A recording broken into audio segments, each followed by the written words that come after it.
Alors, nous allons voir dans ce tutoriel 4 outils de GeoGebra. Alors, ce que vous pouvez voir ici, c'est que je n'ai conservé dans ma barre d'outils que ces 4 outils. Alors, pour faire cela, j'ai utilisé la possibilité de personnaliser ma barre d'outils. Donc, je clique ici. Apparaît à gauche ici tous les outils que j'ai conservés dans ma barre d'outils et à droite tous les outils de GeoGebra que j'ai supprimés de ma barre initiale.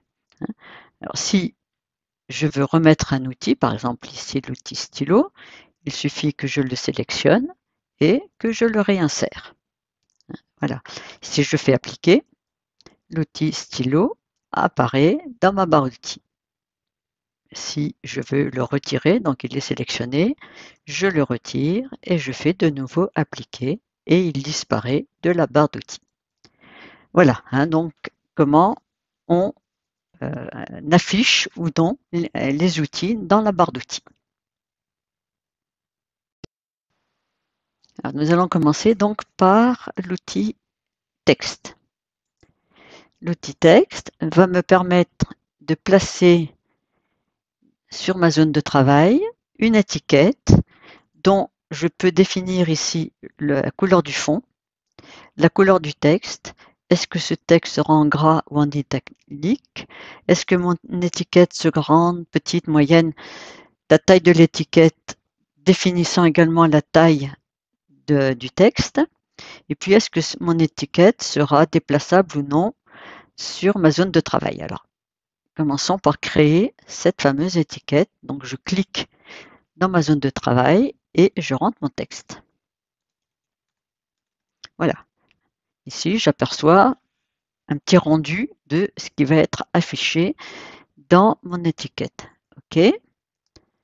Voilà. Donc, je sélectionne mon étiquette grâce à la flèche ici, à l'outil de sélection.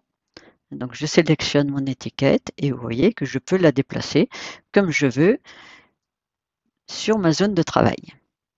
Maintenant, si je veux fixer cette étiquette, eh bien, il suffit, alors qu'elle est sélectionnée, de cliquer ici et de la rendre fixe. Voilà. Si maintenant j'essaye de déplacer cette étiquette, eh bien, je n'ai plus la possibilité de la déplacer.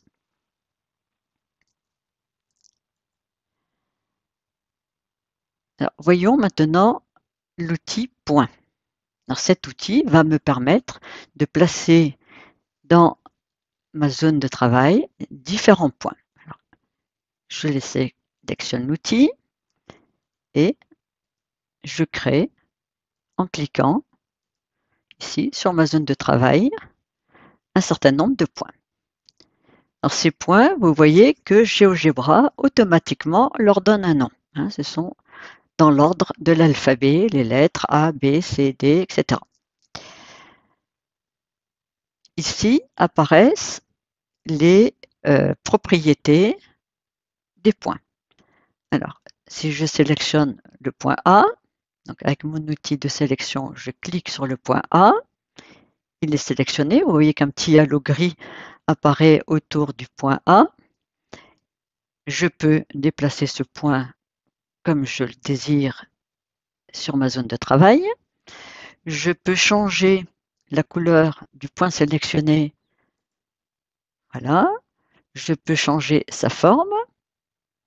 Alors, on va le mettre point comme un point. Je peux cacher son nom, réafficher son nom. Je peux mettre son nom et sa valeur. Donc, pour un point, la valeur du point, ce sont ses coordonnées dans un système de coordonnées d'axes que je pourrais faire apparaître. Mais bon, là, ça n'est pas l'objet de la leçon. Je peux faire apparaître uniquement les coordonnées du point ou faire apparaître une légende. Nous allons voir tout à l'heure comment on peut créer une légende pour le point. Voilà. Donc là, toutes les propriétés du point que j'ai sélectionné. Et puis, alors on va remettre le nom plutôt. Voilà. Et puis je peux, comme tout à l'heure, comme pour les étiquettes, fixer mon point, c'est-à-dire l'empêcher de se déplacer. Vous voyez, je ne peux plus le déplacer sur ma zone de travail. Si je le rends de nouveau libre, je peux de nouveau le déplacer.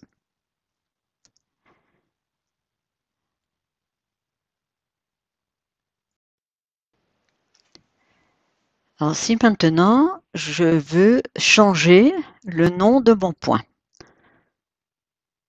il suffit ici, après avoir sélectionné le point, de faire un clic droit, donc avec le bouton droit de ma souris, de façon à faire apparaître ce menu. Donc vous voyez, ce sont les propriétés du point A, hein, qui apparaissent ici. Je peux demander à renommer mon point. Donc le renommer, je peux l'appeler par exemple O, hein, au lieu de A. Voilà, mon point a été renommé. Je peux également faire apparaître toutes les propriétés de mon point, donc toujours clic droit maintenant sur mon point O, et puis faire afficher ici la fenêtre des propriétés. Voilà. Donc cette fenêtre des propriétés est extrêmement intéressante parce qu'elle vous montre non seulement les propriétés du point O, mais elle vous montre ici tous les objets graphiques qui sont actuellement dans votre zone de travail. Donc apparaissent tous mes points et ma zone de texte. Et pour chacun d'eux, j'ai accès à toutes les propriétés possibles pour l'objet graphique qui est sélectionné. Alors je peux, grâce à cette fenêtre, facilement, vous voyez, là j'ai caché mon point O, je peux le réafficher. Je peux cacher mon point E et je le réaffiche, etc. Pour mon point E, par exemple, ici, apparaissent son nom, ses coordonnées. Je peux mettre une légende. Et puis, au lieu d'afficher le nom de mon point E, mais faire afficher la légende que je viens de créer ici dans les propriétés de mon point E. Je peux changer la couleur de ce point. Alors, prendre ce vert, par exemple. Je peux lui changer son style. Vous voyez que la couleur a changé aussi également ici. Alors, on va prendre un petit losange ici. Vous voyez que la propriété a également changé automatiquement ici. Je peux lui changer sa taille. Voilà. Ou alors au contraire, le rendre tout petit.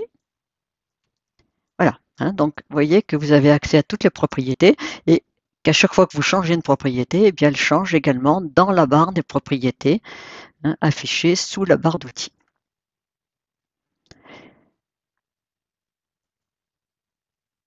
Alors maintenant, si je veux effacer des points, des objets graphiques qui sont ici sur ma zone de travail. Alors j'ai plusieurs possibilités. Soit je sélectionne ici l'objet que je veux supprimer. Ici, j'ai sélectionné le point E et je puis appuyer sur la touche Supr de mon clavier. Voilà. Je peux également utiliser ici l'outil Effacer. Je sélectionne l'outil Effacer et ensuite je pointe tous les objets que je veux effacer sur ma zone de travail.